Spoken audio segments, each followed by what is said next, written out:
राम नाम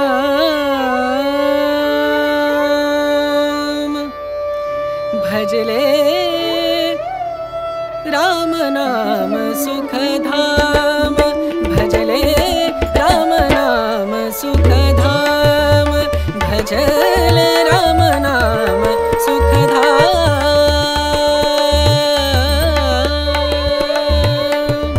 तेरा पूरन हो सब काम तेरा पूरन हो सब काम भजले राम नाम सुखधाम भजले राम नाम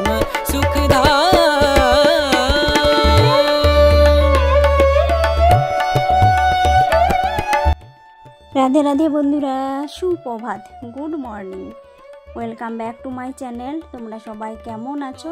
আশা করছি ঈশ্বরের কৃপায় সবাই খুব ভালো আছো, সুস্থ আছো। আমরাও বেশ ভালো আছি। আজকে হচ্ছে শুভ জন্মাষ্টমী। সকল বন্ধুদের জানাই অনেক অনেক প্রীতি, শুভেচ্ছার ভালোবাসা। কে কেমনভাবে জন্মাষ্টমী পালন করলে তো সেগুলো অবশ্যই কমেন্ট করে জানাবে। আর আমরা কিভাবে বাড়িতে গোপাল সোনাদের জন্মাষ্টমী কেমনভাবে পালন করি তো সেটাই তোমাদের সাথে শেয়ার করবো। আজকে একটা স্পেশাল ব্লগ ভিডিও জন্মাষ্টমী, তো দেখতে থাকো, আশা করছি ভালো লাগবে। বাড়িতেই গোপাল সোনাদের অভিষেক পদ্ধতি, তো কেমনভাবে পদ্ধতি অভিষেক করা হয় সব কিছু তোমরা জানো। তো বাড়িতে মন্দিরের মতো অভিষেকের সব নিয়ম মেনে তো আমরা লাড্ডু গোপালের কিভাবে অভিষেক করি তো দেখতেই পাচ্ছ তোমরা। তো আমরা না গোপাল সোনাকে দেখো, অনেকে আছে চন্দ্রামৃত দিয়ে করে সব কিছু, পঞ্চামৃত যেটা তৈরি করা হয় সেটা তো সবাই জানে, ওইটা দিয়েও করতে পারে কেউ, বা একটা করে যেমন ঘি, মধু, দই, দুধ সব কিছু দিয়ে করে তারপরে দুধ দিয়ে তারপরে হচ্ছে শেষে গঙ্গা জল দিয়ে সেইভাবে অভিষেক করে। আর আমরা কিন্তু এইভাবেই করি, এটা মন্দিরেও এইভাবেই করা হয়। তো দু রকমের নিয়ম, যে যেটা পারে সেটাই করে। তো তারপরে আমি ফুল দিয়ে অভিষেক করিয়ে নিয়েছি। তো সোনাদেরকে সুন্দর করে এখন সাজুগুজু করে নিয়েছি। এটা হচ্ছে আমার গোপাল সোনাদের সকালবেলার সেবা আর সকালবেলার সাজ। তো কেমন হয়েছে সাজুগুজু তো দেখে নাও। তো সকালবেলায় এদিকে দেখো একটা রজনীগন্ধার মালা এনেছে গোলাপ ফুল দিয়ে, কত সুন্দর লাগছে তাই না? আর আমি কি বলতো, আমার একটু না ঠাকুর পুজো এগুলো করতে খুব ভালো লাগে। যেমন সংসার কাজ বাজ একটু গুছিয়ে সুন্দরভাবে করি, সেই রকম পুজো পদ্ধতিটাও আমি সুন্দর করে গুছিয়ে করার চেষ্টা করি। তো আমার খুব ভালো লাগে। আমার দেখে আমার মেয়েও সেই রকম, তো সেম আর কি, ও আমার মতো গুছিয়ে পুজোটা বেশ ভালোভাবে করে আর কি। তো ও নিজেই এই গোপাল জন্মাষ্টমী দিনটা এতটা দিন ধরে ও অপেক্ষা করছিল কবে আসবে দিনটা, ও এক্সাইটেড ছিল। তো সেই দিনটা ওর ফাইনালি চলে এসেছে। তো ও দেখো সুন্দর করে সাজিয়ে দিয়েছে আমার গোপাল সোনাদেরকে। সকালবেলা ফল মিষ্টি তারপরে দুধ টুধ দিয়ে ওদেরকে সেবা দিয়েছি। আর এখন আমি যে দুপুরবেলা যেটা দেব তো সেটা এখন করে নিচ্ছি। তো এইদিকে দেখতে পাচ্ছ, তো দুপুরবেলার জন্য আমি রেডি করেছি কী কী রান্না করব। তো সুজিটা বানিয়ে নিয়েছি, আর এই যে তালের লুচি, তালের বড়া, এগুলো তো থাকবেই তাই না? তো গোপাল সোনাদের এগুলো হচ্ছে সব থেকে ফেভারিট জিনিস, আর এগুলো তো রাখতেই হবে। তো সুন্দর করে এখন আমি সব ভাজাভুজি এগুলো করছি। আর তালের বড়াগুলো দেখো এত সুন্দর হয়েছে। আর ঠাকুরের নাম নিয়ে যখন কোনো কাজ করা হয় না, সে কাজটা দেখবে সুন্দর এবং পারফেক্ট হয়। আর বড়াগুলো এত সুন্দর হয়েছে, আমি ছোট ছোট দিয়েছি, এত বড় বড় ফুলে গেছে, আর যেন তুলোর মতো স্পঞ্জি লাগছিল খাওয়ার সময়। তো খুবই ভালো লাগছে। আর এইদিকে আমি ওইদিকে রান্না করছি, আর আমার মেয়ে দেখো এতটা এক্সাইটেড। আমি বলেছিলাম না আমার মেয়ে যে আমার গোপাল সোনাদেরকে ওর ভাইয়ের মতো, ওর যেমন আমরা বার্থডেটা সেলিব্রেট করি বেশ একটু জমজমাট করে, তো সেই রকম আর গোপালদেরও জন্মদিনটা আমরা খুব সুন্দর করে সেলিব্রেট করব। তো মা মেয়েই আমরাই করি, তো আমাদের আর কেউ নেই। তো দেখো সুন্দর করে সাজুগুজু করিয়ে নিয়েছে, লাইটিং ফাইটিং ডেকোরেশন সব কিছু আমার মেয়ে করেছে। তো এগুলো কেমন হয়েছে তোমরা অবশ্যই কমেন্ট করে জানাবে। ওর এইটুকু মেয়ে, তার ওর এত মাথায় বুদ্ধি আর এত মানে সুন্দর করে ডেকোরেশন করেছে, তো আমার দেখে খুব ভালো লেগেছে। আর লাইটিংগুলো তো আরও সুন্দর হয়ে গেছে দেওয়ার পরে, এত সুন্দর হয়েছে কি বলে, সত্যিকার বার্থডে কাকে বলে তাই না? তো এইদিকে দেখো সব কিছু ডেকোরেশনটা হয়ে গেছে, আর আমার রান্নাবান্না কমপ্লিট।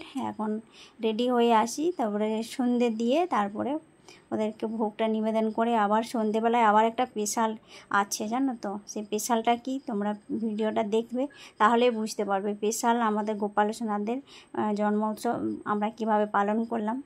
তো সেটা তোমরা দেখতে হলে পুরো ভিডিওটা দেখতে হবে। যে সকল বন্ধুরা নতুন আমার পরিবারে আসো, অবশ্যই তাদেরকে অসংখ্য ধন্যবাদ জানাচ্ছি। তো স্কিপ না করে পুরোটাই দেখবে। যদি ভিডিওর কোনো অংশ ভালো লাগে তাহলে আমার পরিবারের নতুন বন্ধু হয়ে পাশে থাকতে পারো।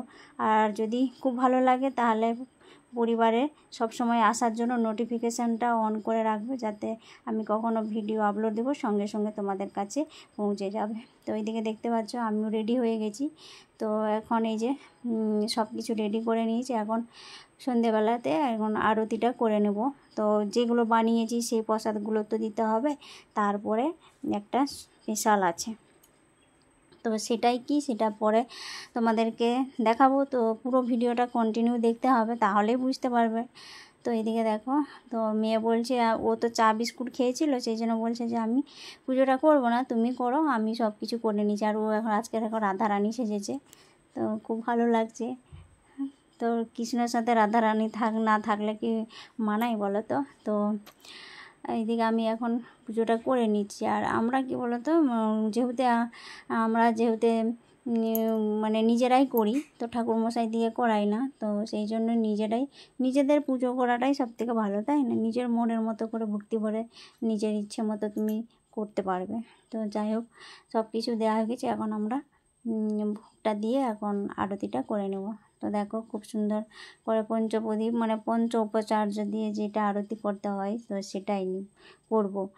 কিন্তু আমরা কি করেছি জানো তো, ঘরেতেই আমরা মন্দিরের মতো অভিষেক করে মন্দিরের মতো পুজো আর্চনা সব কিছুই করেছি। তো কেমন আর লাগছে অবশ্যই তোমরা কমেন্ট করে জানাবে। তো তোমাদেরকে তো আমি প্রত্যেক দিন বাসি কাজকর্ম ডেলি রুটিনগুলোই শেয়ার করি। আজকে আমার পুজো পাঠটা, তো লাড্ডু গোপালের মানে জন্মাষ্টমীর দিন আমরা কীভাবে পালন করি, প্রত্যেক বছর আমরা এইভাবে পালন করি। তো সেটাই তোমাদের সাথে শেয়ার করছি যে আমরা কীভাবে পালন করি। তো এতে সংসারের মঙ্গলের জন্যই আমরা জন্মাষ্টমী পুজোটা করছি। সংসারের মঙ্গলের জন্য সংসারের আমরা কত কিছু নিয়মকানুন করি, তাই না? তো এটাই হচ্ছে সংসারের যতগুলো, অনেকে একটা কথাই আছে না, সব একাদশীর মধ্যেই সব থেকে যদি একটা জন্মাষ্টমী পালন করে তাহলে সব একাদশীর মধ্যে এই একাদশীটার মধ্যেই জন্মাষ্টমী সব থেকে গুরুত্বপূর্ণ। এই এই জন্মাষ্টমীটাই হলো সব থেকে বড়। তো এটা যদি উপোস করা হয়, নির্জলা উপোস, তাহলে তো আরও ভালো হয়। তো ভগবান এতে সন্তুষ্ট হবে। তো তারপরে দেখো ঝুলনটাকেও কত সুন্দর সাজিয়েছে রজনীগন্ধা গোলাপ ফুল দিয়ে।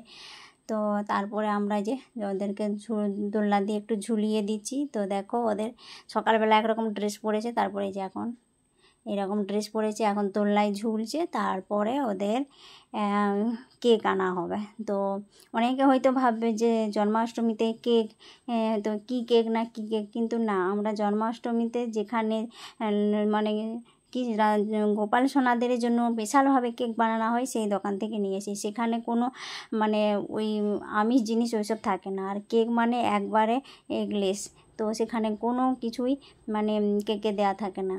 তো ওইখান থেকে কেক যদি আনা হয়, তোমরা একবার খেয়ে দেখতে পারো যে কেমন। যে আমি দেখো 600 টাকা দিয়ে আমার কেকটা নিয়েছে, দেখো মটকার সাইজে, এত সুন্দর লাগছে দেখে, মানে সত্যি যেন মটকাটা, ওর মধ্যে মানে মাখন আছে। কিন্তু না বন্ধুরা, এটাই হচ্ছে সব থেকে আমাদের আকর্ষণীয় হচ্ছে জন্মাষ্টমীর পালনের মধ্যে এই যে মটকার কেক। তো এটা এগলেস। তো আমার গোপুসোনাদার কেক কাটার জন্য একবারে প্রস্তুত হয়ে আছে। তো কেকটা আমি অনলাইনে অর্ডার দিয়েছিলাম, তো চলেও এসেছে, খুব ভালো। তো বাড়িতেই দিয়ে গেল, আমাদেরকে আর কষ্ট করে যেতে হয়নি। তো এখন এই যে কেক কাটিং করছে ওরা তিনজনে, দুজন গোপাল আছে আর যে রাধারানী কেক কাটিং করছে। আমি একটুখানি ভিডিওটা করে নিচ্ছি। তো কেকটা খেয়ে মানে সত্যি আমরা ধন্য। তারপরে তো আমাদের এখানে প্রত্যেকের বাড়িতে পুজো হয়েছিল, প্রসাদে মানে ছড়া খাওয়া হয়ে গেছিলো পুরো বাড়ি। তো যাই হোক, আমাদের ঘরে প্রসাদ, লোকের বাড়িতে প্রসাদ দিয়েছে অনেক। তো কেক কাটিং করে সবার ঘরে ঘরে আমরা কিন্তু কেকটাও দিব, সেই জন্য আগে কেকটা কেটে নিচ্ছি, তারপরে খাওয়া দাওয়া করে নেব। আর ভিডিওটা আর শরীর আর চলছে না জানো, সেই সকাল থেকে একটা নাগাড়েই চলে যাচ্ছে। তো ভিডিওটা আমি এখানেই শেষ করছি। কেমন লাগছে অবশ্যই তোমরা কমেন্ট করে জানাবে। তোমাদের লাইক, তোমাদের কমেন্ট আমাকে আরও নতুন ভিডিও বানাতে উৎসাহিত করে, তাই প্লিজ বন্ধুরা কমেন্টের মাধ্যমে জানাবে আর বেশি বেশি করে ভিডিওটা শেয়ার করে দিও। ততক্ষণের জন্য তোমরা সবাই ভালো থাকো, সুস্থ থাকো। আর কে কেমন করে জন্মাষ্টমী পালন করলে অবশ্যই কমেন্টের মাধ্যমে জানাবে। সবাইকে শুভ জন্মাষ্টমীর অনেক অনেক প্রীতি আর শুভেচ্ছা, ভালোবাসা রইল। সবাইকে টাটা, বাই, গুড নাইট। দেখা আছে আবার একটা সুন্দর নতুন ভিডিওতে।